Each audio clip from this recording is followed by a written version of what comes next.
Hey, there's Darren. Day 37. Drove back from Los Angeles, California, actually Anaheim, to Vegas, and was listening as I went. 1 hour and 33 minutes, listening more to the John Truby. And here's a revelation for me. I teach this, but it's so reinforced how listening to something over and over again really affects your thoughts. If it's some kind of program that's content rich, you'll continue to get new ideas from it because you've moved on. You've grown or have had more experience or thought more about it. I learned so much, and I just listened on the way out yesterday and then on the way back today. So today I came out with some new ideas. One of the things that John Truby talks about in his audio program about writing memoirs is when you have a narrator, the narrator can't just once upon a time begin the story and then at the end, oh, and what a great, cute story. That the narrator has to actually has to finish up the story near the end or partway through and then just let us listen to the rest of the story. So that's an interesting structure twist that I didn't see. So he talked about, I think it's In Thin Air, that film about climbing Everest. And he talked about starting at the top of Mount Everest, and then the narrator thinks and reflects back and remembers what it took to get there. So I'm a big fan of the movie Rudy, so I'm trying to decide whether to start the movie from just my youth or whether I too start it where I'm about to take the stage at the World Championship, or they're about to announce the winner and then go back in time and bring us up to there and then stop the narration from that point on and let it finish out.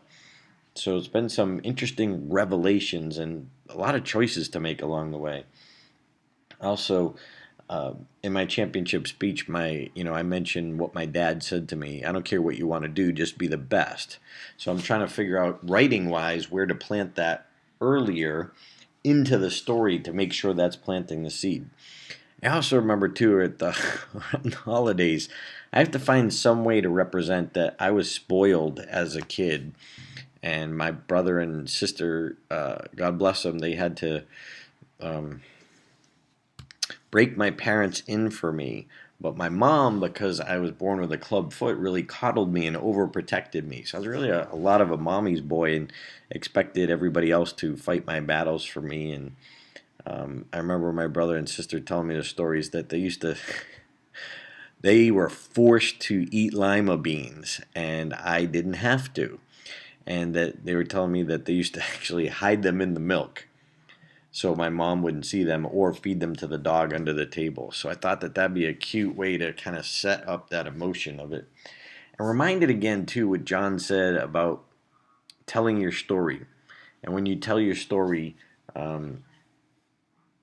that you have to think as much about the emotion of each of the characters in the scene as you do about the actions that take place. So I think I mentioned that before, but revisiting it again and reminding you again as I remind myself again. And I think in the last phase of the last act, I'm going to go to, the reflect back on my mentors. I believe it was Vinny that said, it's not about finding the right story or finding that golden nugget.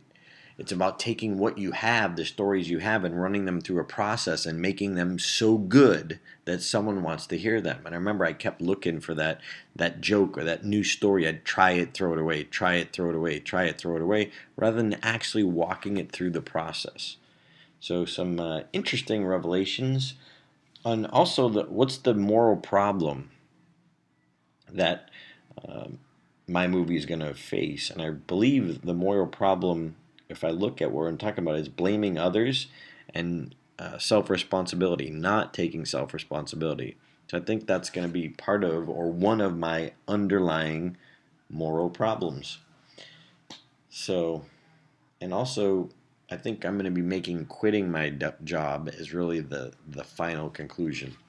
But Anyway, we shall see. So, there you go. That's the report for today. 1 hour and 33 minutes closer to my dream.